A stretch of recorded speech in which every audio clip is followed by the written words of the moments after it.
This happened in March of 2019, during my last semester at college. I was 22 years old and living off campus in a small apartment complex about 10 minutes from school.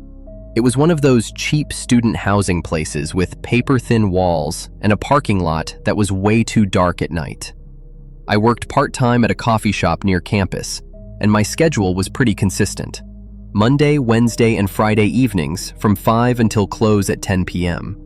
After my shift, I'd walk to the bus stop, ride for about 15 minutes, and then walk the final 5 blocks to my apartment. I made that exact trip 3 times a week for almost 4 months. Looking back now, I should have noticed something was wrong way earlier than I did. It started with small things, really small, like the feeling that someone was watching me during my walk home from the bus stop. You know that prickly sensation on the back of your neck? I'd get that and turn around, but the street would be empty. Just parked cars and dim streetlights. At first, I thought I was being paranoid. I'd been listening to too many true crime podcasts, probably. The neighborhood wasn't the greatest, but it wasn't particularly dangerous either. Plenty of other students lived nearby. I figured I was just psyching myself out. But then I started noticing a car. It was this dark blue sedan, nothing special about it. I'd see it parked on my street sometimes when I got home. Different spots, but always within view of my apartment building. I noticed it maybe 3 or 4 times over the course of 2 weeks. Each time, I'd tell myself it probably belonged to someone who lived nearby. Maybe they worked weird hours. Maybe they had a girlfriend in the building. There were a million reasonable explanations. The thing that finally made me pay attention was the coffee cup. One night after work, I was walking from the bus stop, and I noticed the same blue sedan parked about half a block from my apartment. The engine was off, and I couldn't see anyone inside because of the tinted windows. As I walked past it, I glanced at the windshield and saw a coffee cup in the cup holder. It was from the shop where I worked. We had these distinctive green cups with our logo on them. My heart started beating faster. Lots of people went to that coffee shop. It didn't mean anything. But combined with everything else, I had this sinking feeling in my stomach that something wasn't right. I picked up my pace and made it to my apartment. I locked the door behind me and immediately went to my window. The car was still there. I watched it for maybe 20 minutes, but nothing happened. No one got in or out. Eventually, I convinced myself I was being ridiculous and went to bed. The next few days were uneventful, and I started to relax again. I didn't see the blue sedan. I stopped getting that watched feeling. Everything seemed normal. Then on Friday night, I worked my usual shift.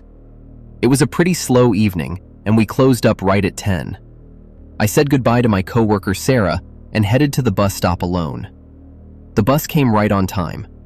I got on, took my regular seat near the back, and put my headphones in. About 10 minutes into the ride, I happened to glance out the window during a red light. That's when I saw it. The blue sedan. It was 2 cars behind the bus. My stomach dropped. I sat up straighter and kept watching. When the light turned green and the bus moved forward, the sedan followed. When the bus stopped at the next stop, the sedan hung back but stayed visible. It followed us for 3 more stops. I got off at my usual stop, but this time I didn't walk toward my apartment. Instead, I walked in the opposite direction, toward a gas station that I knew would still be open. My hands were shaking as I pulled out my phone. The sedan drove past slowly. I couldn't see the driver's face clearly, but I could tell it was a man. White guy, maybe 30s or 40s. Dark hair. He stared right at me as he passed. I walked into the gas station and the car kept going. I waited inside for 15 minutes, pretending to browse the aisles while the cashier watched me suspiciously. Finally, I called an Uber to take me home. The whole ride back, I kept looking behind us to see if the blue sedan was following, but I never saw it again. When I got to my apartment, I was so scared I almost called the police right then. But what would I even say? A car followed my bus? I had no proof of anything. No license plate number. No real evidence. I'd sound paranoid. That's when I made the biggest mistake.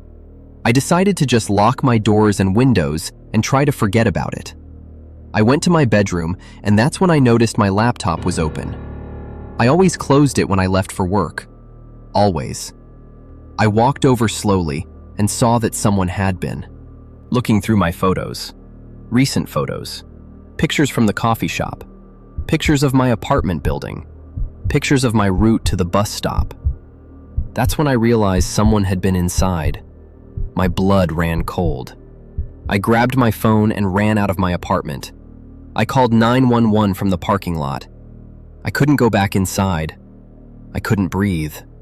Someone had been in my home. Someone had been watching me for weeks, maybe months. The police came within 10 minutes. They searched my apartment and found that my back window had been jimmied open. There were pry marks on the frame. Whoever it was had broken in while I was at work.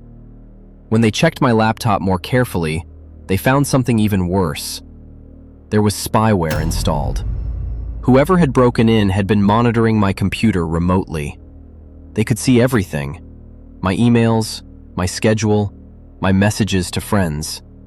The detective asked me if I'd noticed anything unusual lately. That's when I told him about the blue sedan, about the coffee cup, about the feeling of being watched. He told me I should have called sooner. They dusted for prints but didn't find anything useful. The guy had worn gloves. They checked nearby security cameras, but the footage was too grainy to identify anyone. The blue sedan was never found.